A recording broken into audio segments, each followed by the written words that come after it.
देश में इस वक्त लोकसभा चुनाव का दौर चल रहा है और 4 चरण का चुनाव अभी तक संपन्न हो चुका है। कल 5वें चरण के लिए वोट डाले जाएंगे। अब सभी पार्टियां 5वें चरण के चुनाव के लिए पूरे दमखम के साथ मैदान में उतर चुकी हैं। अब तक लोकसभा चुनाव की प्रक्रिया के 4 चरण पूरे हो चुके हैं। इस चरण में 8 राज्य और केंद्र शासित प्रदेश की 49 सीटों के लिए वोटिंग होगी। इन प्रदेशों से 695 उम्मीदवार चुनावी मैदान में हैं। जिन उम्मीदवारों की किस्मत दांव पर है उनमें रक्षा मंत्री राजनाथ सिंह, पूर्व कांग्रेस अध्यक्ष राहुल गांधी, केंद्रीय मंत्री स्मृति ईरानी, पूर्व मुख्यमंत्री उमर अब्दुल्ला समेत कई हाई प्रोफाइल चेहरे भी शामिल है। 5वें चरण में होने वाले चुनाव में यूपी की 14 सीटों पर चुनाव होना है, जिन पर कुल 144 प्रत्याशी चुनावी मैदान में हैं। चुनाव प्रचार 2 दिन पहले ही थम चुका है। इसके बाद प्रचार की अवधि खत्म हो चुकी है, लेकिन कल चुनाव के लिए मतदान 5वें दौर के लिए होना है और उत्तर प्रदेश की 14 सीटें 5वें चरण के चुनाव में शामिल हैं। तो वहीं देश भर में 49 सीटों पर 5वें चरण में चुनाव होना है, जिनमें उत्तर प्रदेश की 14 सीटों पर चुनाव होना है। रक्षा मंत्री राजनाथ सिंह के अलावा राहुल गांधी, स्मृति ईरानी जैसे हाई प्रोफाइल चेहरे इस चरण में शामिल हैं।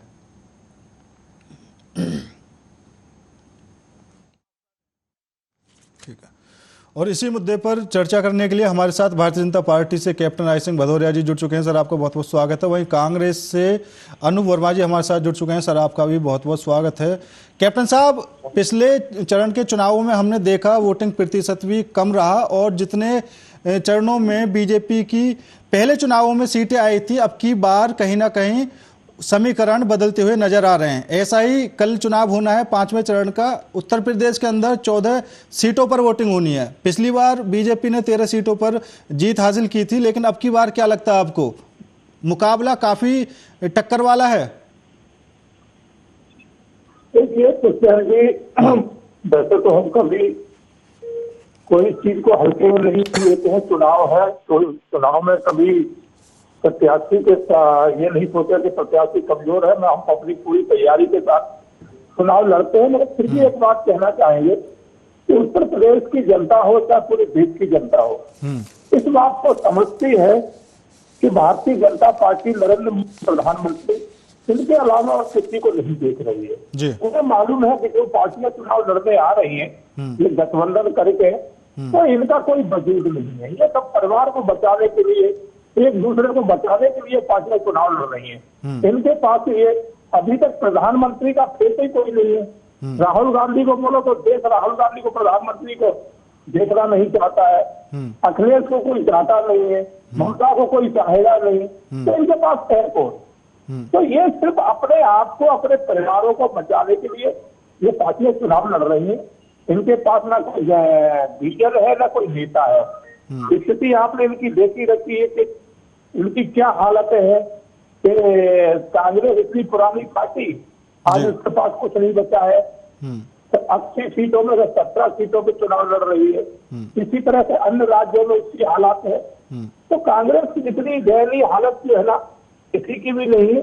और उत्तर प्रदेश में तो वो अखिलेश जी के रहमो करम पे जब चुनाव लड़ रहे, तो मैं यही कहूंगा कि ये चुनाव ज्यादा जो आप कह रहे हैं कि संघर्षपूर्ण है, बिल्कुल संघर्षपूर्ण नहीं। भारतीय जनता पार्टी इसमें बहुत बड़े बहुजन के साथ उत्तर प्रदेश की 80 की 80 सीटें आज जीतने जा रही है और देश में हम 400 पार करके और प्रधानमंत्री नरेंद्र मोदी जी तीसरी बार प्रधानमंत्री बनने जा रहे हैं। ठीक है, बिल्कुल सही। ठीक है।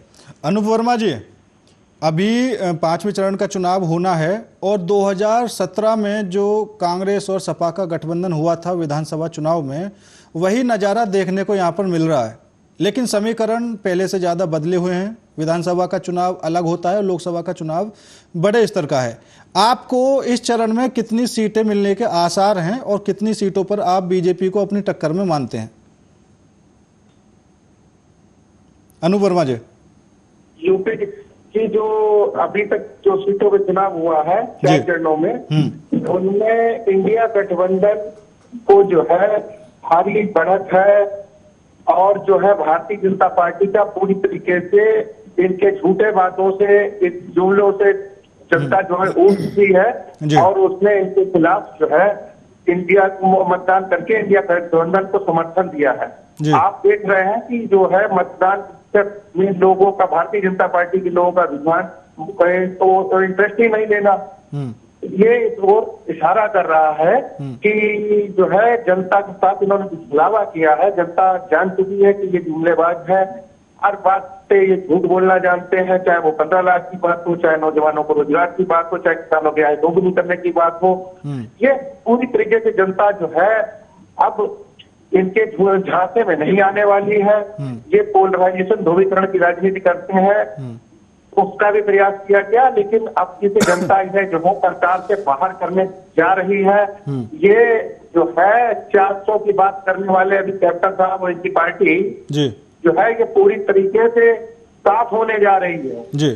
5 चरणों में ये जो है 100 का आंकड़ा नहीं छू पा रहे हैं, और आगे जो है जो बच्चे हुए 3 चरण है कल का मिला के, तो उसमें जो है ये पूरी तरीके से साफ होने जा रहे हैं जी।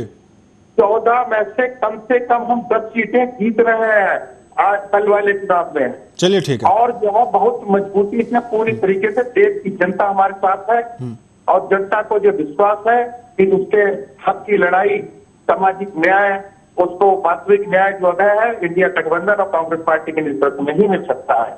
ठीक है। अनु वर्मा जी, लखनऊ में समाजवादी पार्टी की प्रेस वार्ता में मल्लिकार्जुन खड़गे ने उत्तर प्रदेश की जनता के लिए एक नया वादा और किया था कि भारतीय जनता पार्टी आपको 5 किलो राशन दे रही है, हम अगर हमारी सरकार आती है तो हम आपको 10 किलो राशन देंगे। लेकिन दूसरी तरफ उससे 2 दिन पहले ही प्रियंका गांधी ने कहा था कि इस राशन से युवाओं का भला नहीं होने वाला। बात बिल्कुल सही है, राशन से भला नहीं होने वाला है। राशन जो है food security bill Congress party जो है लेके आई थी, आपको याद होगा। अब राशन एक क्षणिक व्यवस्था है लोगों की मदद करने का, आम जनमानस की मदद करने के लिए हम लोग जो है नए रोजगार सृजित करेंगे। 30 लाख जो केंद्र सरकार के रिक्त पद हैं उनको तत्काल प्रभाव से भरा जाएगा, जुलाई से शुरू हो जाएगी। 5,000 करोड़ रुपए का स्टार्टअप फंड कांग्रेस पार्टी ने बनाया है, उससे युवाओं को, जो लोग अपना रोजगार करना चाहते हैं, उनको भी प्रोत्साहन दिया जाएगा। और एक ऐसा पेपर लीक जैसी समस्या, जो युवा पेपर लीक के समस्या से ग्रसित है, उनको निराकरण मिलेगा। एक ऐसा कानून लाया जा रहा है। आंगनबाड़ी आशा वर्कर जो कि बहुत कम मानदेय पे अपना काम कर रही है, उनकी आय को दोगुना, उनका वेतन को दोगुना करने का कांग्रेस पार्टी ने वादा किया है। इन सब बातों से पूरी तरीके से जनता जो है को ऐसा लग रहा है कि उसका जो है केवल कांग्रेस पार्टी ही उसको न्याय और उसके सम्मान की रक्षा कर सकती है। तो जो है पूरी तरीके से इंडिया गठबंधन के साथ में। ठीक है कैप्टन साहब, उत्तर प्रदेश के विधानसभा चुनाव में उत्तर प्रदेश की जनता को राशन और शासन का प्रभाव इतना लगा कि उन्होंने योगी जी को जिता दिया। अब इसका प्रभाव लोकसभा चुनाव में कितना पड़ेगा? देखिए, चाहे लोकसभा हो या विधानसभा हो या निगम के चुनाव हो या पंचायत के चुनाव हो जी, उत्तर प्रदेश की जनता हमारी झोली में पूरी की पूरी सीटें ले रही है। निगम का हुआ तो हमने वहाँ एक तरफा चुनाव जीता है, पंचायत का हुआ है एक तरफा हमने जीता, विधानसभा हुआ है तो आप देखिए हमने दूसरी बार वहाँ इतिहास बनाया है कि उत्तर प्रदेश में किसी की दूसरी बार विधानसभा में कोई जीत के नहीं आता, और लोकसभा में भी हम तीसरी बार फिर जीतने जा रहे हैं। तो इसलिए वहाँ की जनता जानती है कि भारतीय जनता पार्टी बातें करने वाली नहीं है, झूठे बातें करने वाली नहीं है, तो ये काम करके दिखाती है। तो हमने जो 10 साल में जो जनता के कार्य किए हैं वो जनता उसमें देख रही है। उत्तर प्रदेश की जनता देख रही है कि आज उत्तर प्रदेश का विकास चौमुखी किस तरह से हुआ है, जो सबको दिखाई दे रहा है। जो वादे किए थे वो पूरे किए हैं। राम मंदिर के लिए कहा था, हमने राम मंदिर भी बना दिया जनता। क्योंकि देश में आज 100 करोड़ के लगभग हिंदू है और वो सभी राम में अपनी आस्था रखता है, और ये दोनों ही तीनों पार्टियां राम को है ना नकारती है। तो लोग कहीं ना कहीं लोगों के दिल में ठेस तो पहुंचती है जब ये राम को नकारते हैं। और ये भी देखा है, देख ले कि भारतीय जनता पार्टी ही राम को लेके आई है 500 साल के बाद। लेकिन इन्होंने तो लपटाना बचाना कहीं कसम नहीं छोड़ी थी। राम के विरोध में वकील, बड़े बड़े वकील थे, कपिल सिब्बल जैसे खड़े किए जाते थे कि फैसला ना हो जाए। तो ये भी जनता ने देखा है। तो जनता ये सब चीजों को देख के तभी वोट करेगी और वो जान चुकी है। किस तरह से कांग्रेस का जो घोषणा पत्र आया है उसमें देखिए आप, उन्होंने सरकारी संस्थानों में मुसलमानों के लिए आरक्षण मांगा है जी। इनको आरक्षण मिलना चाहिए। इनके सहयोगी दल बिहार में लालू कह ही रहे हैं, अखिलेश जो है ना समर्थन करते ही हैं। तो जनता किस लिए इनको वोट देगी? जनता जानती है कि ये आएंगे तो दोबारा फिर देश में अराजकता फैलेगी, फिर बम धमाके होंगे। 2014 से तो पहले आपने क्या देखा नहीं है? ऐसा कोई शहर, ऐसा कोई जिला नहीं था जहाँ उग्रवादी घटनाएं न घटती हो, जहाँ बम धमाके ना होते हो। कितने हमारे देश के जो है ना सपूत निर्दोष होते हुए मारे गए इन लोगों की कार्यकारी की वजह से। 2014 के बाद आपने कभी बम धमाका सुना है किसी शहर में? तो नहीं, लेकिन कैप्टन साहब कांग्रेस भी आरोप लगाती रही है ना, पुलवामा जैसे अटैक हो जाते हैं बीजेपी की सरकार में। तो ये तो कुछ कहने के लिए कुछ भी कह सकते हैं, तो इन्हें तो झूठ बोल रहा है ना जी। इन्होंने तो हमारे जो सैनिक बालाकोट में स्ट्राइक करके आए थे तो उसमें भी सबूत मांगे थे। उसमें भी कहा था कि नहीं कहीं कुछ हुआ ही नहीं है। जलवाब में हमारे सैनिकों ने, हमारे वहाँ हमारे भी सैनिक शहीद हुए थे, सेना के अनगिनत सैनिकों को मारा, मगर इन्होंने कहा कि सेना पिट के आई है चाइना से। तो ये तो क्या कहने को स्वतंत्र है, कुछ भी कह सकते हैं, क्योंकि इनका प्रेम हमारे देश से प्रेम नहीं है, हमारी देश की सेना से प्रेम नहीं है। इनका प्रेम है पाकिस्तान से है, पाकिस्तान की सेना से है, इनका प्रेम चाइना से है। तो ये चाइना पाकिस्तान प्रेमी लोग है ना, चलिए ठीक है, प्रेमी नहीं है, ठीक है। इसलिए जब भी कहेंगे देश के विरोध में बोलेंगे। ठीक है अनु वर्मा जी, कल मोदी जी की रैली थी अंबाला में, हरियाणा के अंबाला में, वहां भी उन्होंने कांग्रेस पर यही निशाना साधा कि सबसे पहला सेना में जो घोटाला किया था, सेना के लिए जो घोटाला किया था वो कांग्रेस ने किया था। उन्होंने सेना के लिए कोई चीज प्रोवाइड नहीं होनी थी जी। ये लोग आज की सरकार में रहकर क्या कर रहे हैं? तो प्रधानमंत्री झूठ बोलता है या पूरा देश जानता है? पूरा देश जान चुका है, 140 करोड़ देशवासी जान रहे हैं इस बात को, आम जनमानस जान रहा है। और ये तरीके के आरोप प्रत्यारोप आज आप सरकार में है, आपने क्यों नहीं है इसके ऊपर कठोर कार्रवाई कर पाई उनको जी? समझ रहे?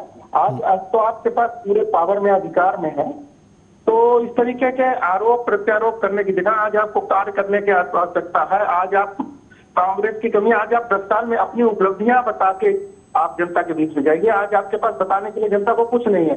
जनता को जो है उसे मालूम है आपने गंगा की झूठी सौगंध खाते हैं, आपने गंगा के लिए अलग मंत्रालय बनाया, कितनी गंगा साफ हुई, ये अब की जो है बनारस से देश के प्रधानमंत्री को जो है अपनी सीट बचाना मुश्किल पड़ जाएगी।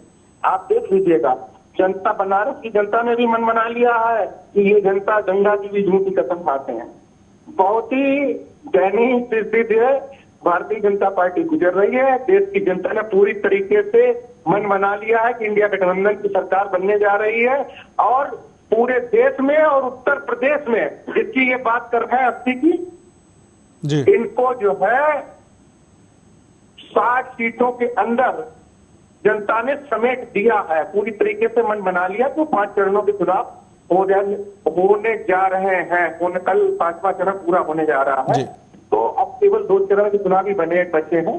तो ऐसे में 60 इंडिया गठबंधन को दे रही हुई नजर आ रही है जनता, और ये 20 सीटों के अंदर निपटने वाले हैं। ठीक है, ठीक है कैप्टन साहब, जैसा अभी अनूप जी ने कहा कि इंडिया गठबंधन की सरकार आ रही है और पूरे विश्वास के साथ कह रहे हैं, ऐसा ही अखिलेश यादव अपनी हर जनसभा में, हर रैली में कह रहे हैं कि पिछले 4 चरणों में बीजेपी का सुपड़ा साफ हो चुका है। प्रधानमंत्री के लिए सब क्या निकाले थे, मैंने आपको धोखा भी कि इससे कहिए कि इस दिन पर माफी मांगे, आपने कहा नहीं। तो मैं भी कहूंगा राहुल गांधी जैसे कुत्ते तमाम घूम रहे हैं, इनको कोई वोट नहीं देगा। अरे नहीं, अरे जब ये प्रधानमंत्री कह सकते, मैं नहीं कह सकता हूँ। नहीं ठीक है, मैं उनको भी समझाने की कोशिश करूंगा, ऐसे शब्दों का प्रयोग ना करें। आपने सोचा नहीं? नहीं बिल्कुल, मैं दोनों से ही आग्रह करूंगा कि ऐसे शब्दों का प्रयोग ना करें, और प्रधानमंत्री जी की एक अपनी गरिमा है तो उनका थोड़ा इज्जत के साथ बात की जाए। समर्थन मिल रहा है। जब हम ये कह रहे हैं आपको इज्जत के शब्द नहीं नजर आए तो मैंने कहा तो इज्जत की वाली बात आ गई। आप जिन्होंने देश प्रधानमंत्री है वो आप नरेंद्र मोदी को गाली दे सकते, देश के प्रधानमंत्री को गाली नहीं दे सकते। तो जब इन्होंने कहा आपको सोचना चाहिए। तो मैं यही कहूंगा या तो ये माफी मांगे, नहीं बार बार मैं ये कहूंगा कि राहुल जैसे कुत्ते तमाम घूम रहे हैं, जनता लाइक नहीं कर रही है। एक आपके मीडिया कर्मी के द्वारा उसके साथ भारतीय जनता पार्टी के लोगों ने मारपीट की। आप ये देखिए, देखिए अनूप वर्मा जी मैं यहाँ पर आपसे एक बात जरूर कहना चाहूंगा। देखिए प्रधानमंत्री बेशक आपकी पार्टी के हों या बीजेपी के हों, प्रधानमंत्री की खुद की एक गरिमा होती है, और अगर हम राष्ट्रीय न्यूज चैनल पर बैठकर बात कर रहे हैं तो जरूर शब्दों का हमें थोड़ा सा तो मर्यादा रखनी पड़ेगी कि हम किसी के लिए थोड़ा गलत ना बोलें, क्योंकि अगर बीजेपी के प्रवक्ता होता है वो भी राहुल गांधी को राहुल गांधी जी बोलकर संबोधित करते हैं, लेकिन ऐसे नहीं। गरिमा होती है, मैं पूरी तरीके से आपकी बात से सहमत हूँ, लेकिन ये बात प्रधानमंत्री जी को जो है ये देखना चाहिए कि वो देश के प्रधानमंत्री हैं, ना कि 20-22 लोगों के।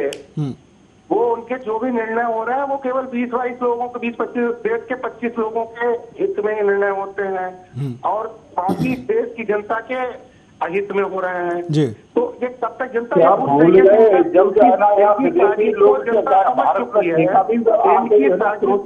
पूरी तरीके से समझ चुकी है कि ये उद्योगपतियों के सारे करने वाले प्रधानमंत्री हैं। कार्य करने वाले ये बात जनता को अपना नेता चाहिए है, जनता उसका चुनाव करने जा रही है और आगामी 4 जून को इंडिया गठबंधन के नेतृत्व में सरकार बनने जा रही है। जनता पार्टी में भी समर्थन है, पार्टी ही उनकी बात नहीं मानती, पार्टी युवा निराश है, नहीं। अनूप वर्मा जी यहाँ पर एक बात आती है कि अमेठी से राहुल गांधी जी रायबरेली क्यों आए? एक तो यहाँ पर ये अहम सवाल है, ठीक। दूसरा सवाल ये है कि कांग्रेस वाले कह देते हैं वहां पर एक कार्यकर्ता को मौका दिया गया है और कार्यकर्ता काफी ज्यादा खुश है। अगर कार्यकर्ता को ही मौका देना था तो अमेठी से उनको लड़ा देते। देखिए हाँ, जहाँ तक केएल शर्मा जी के अमेठी से चुनाव लड़ने की बात है, केएल शर्मा जी जो है विगत 40 वर्षों से अमेठी और रायबरेली में कांग्रेस का संगठन देख रहे हैं, ठीक है। और अमेठी और रायबरेली की जनता के जो भी संवाद है वो दोनों जगह से वो देख रहे हैं। ये हमारी रणनीति का हिस्सा है। इस बार उन्होंने ये सोचा कि हमारी दादी की कर्मस्थली, हमारे बाबा की कर्मस्थली, हमारी माँ की जो कर्मस्थली है और रायबरेली की जनता की जो आवाज थी वो उन तक पहुंच रही थी। रायबरेली की जनता माननीय सोनिया गांधी जी के उच्च सदन में, जो कि वो अपने स्वास्थ्य कारणों से और इस वजह से उच्च सदन की उन्होंने सदस्यता ली, तो वो चाह रहे थे कि रायबरेली से उनका 100 साल का जनता का आत्मीय रिश्ता है यहाँ के लोगों का, तो उस रिश्ते को बरकरार रखने के लिए आदरणीय राहुल गांधी जी ने यहाँ से चुनाव लड़ने का निर्णय लिया या कांग्रेस पार्टी ने उनको यहाँ से लड़ाने का निर्णय। लेकिन बीजेपी के लोग कह रहे हैं कि राहुल गांधी जी वहां पर इसलिए गए हैं, उनके लिए कोई सीट ऐसी बची नहीं है जो वो वहां से जीत सके। यहाँ पर सुरक्षित सीट है उनकी, इसलिए यहाँ पर चुनाव लड़ रहे हैं। अमेठी और रायबरेली दोनों प्रचंड बहुमत से कांग्रेस पार्टी जीत रही है, लिख के रख लीजिए।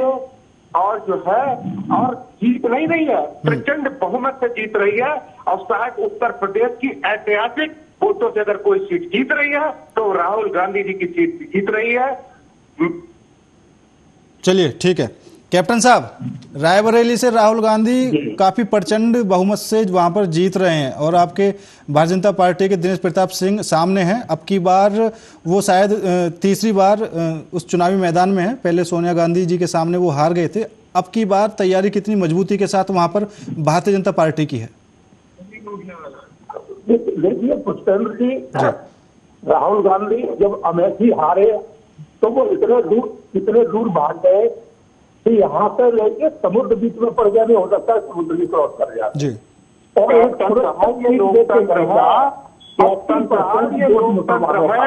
यहाँ अटल बिहारी वाजपेयी भी हारे हैं, आप लोकतंत्र है, ये जनता का निर्णय है।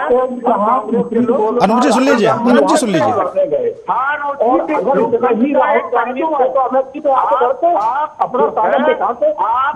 बनारस की सीट बचाइए, बनारस की सीट बचाइए, राहुल गांधी की जनता 10 साल का हिसाब मांगने जा रही है। बनारस की जनता 10 साल का हिसाब मांगने जा रही है। कितनी गंभीरता हुई, कितने युवाओं को रोजगार मिला, कितने किसानों के साथ, कितने किसानों के साथ किसानों की आय दोगुनी हुई, और किसानों के साथ जो अत्याचार हुआ, देश के